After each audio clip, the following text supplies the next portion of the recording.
फिर्यादी यांचे मांजरी येथील किराणा मालाचे दुकान 25/2/2024 रोजी रात्री 11 ते 2:30 वाजताच्या दरम्यान बंद असताना दुकानाचे शटर उचकटून दुकानात प्रवेश केला आणि दुकानातील ड्रॉवरमधील पैशाची चोरी केली। त्याबाबत हडपसर पोलीस ठाणे गुन्हा रजिस्टर नंबर 350/2024 भादवी कलम 457-380 प्रमाणे गुन्हा नोंद करण्यात आला। तपास पथक अधिकारी सहाय्यक पोलीस निरीक्षक अर्जुन कुदळे, पोलीस उपनिरीक्षक महेश कवळे, पोलीस अंमलदार अतुल पंधरकर, अमित साखरे, भगवान हंबर्डे हे सर्वजण आरोपींचा शोध घेत असताना मिळालेल्या बातमीच्या आधारे 5 अल्पवयीन मुलांना ताब्यात घेण्यात आले। मुलांकडे दाखल गुन्ह्याच्या अनुषंगाने चौकशी केल्यावर त्यांनी गुन्ह्याची कबुली दिली। तसेच त्यांच्या ताब्यात मिळून आलेल्या होंडा शाईन गाडी क्रमांक MH12NT 3216 आणि हिरो पॅशन टू व्हीलर क्रमांक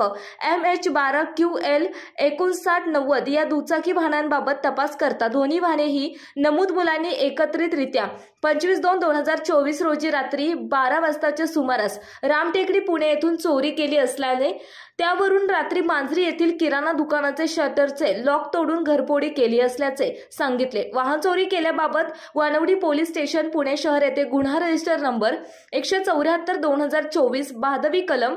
379 प्रमाणे गुन्हा दाखल करण्यात आलेला आहे। अल्पवयीन मुलांकडून 1,20,500 चा मुद्देमाल हस्तगत करण्यात आलेला आहे। सदरची कामगिरी ही अमितेश कुमार पोलीस आयुक्त, मनोज पाटील अप्पर पोलीस आयुक्त पूर्व प्रादेशिक विभाग आणि आर राजा पोलीस उपायुक्त परिमंडळ 5 यांच्या मार्गदर्शनाखाली अश्विनी राख सहाय्यक पोलीस आयुक्त हडपसर विभाग, संतोष पांढरे वरिष्ठ पोलीस निरीक्षक Hadapsar police station, Pandit Rejitwad police निरीक्षक गुन्हे यांच्या सूचनाप्रमाणे तपास पथकाचे सहाय्यक पोलीस निरीक्षक अर्जुन कुदळे, पोलीस उपनिरीक्षक महेश कवळे, पोलीस अंमलदार सुशील लोणकर, संदीप राठोड, सचिन जाधव, प्रशांत दुधाळ, निखिल पवार, प्रशांत टोनपे, भगवान हंबर्डे, अतुल पंधरकर, सचिन गोरखे, अमोल दणके, अजित मदने, चंद्रकांत रेजितवाड, अमित साखरे, कुंडलिक केसकर, अनिरुद्ध सोनवणे, रामदास जाधव यांच्या पथकाने ही कामगिरी केली।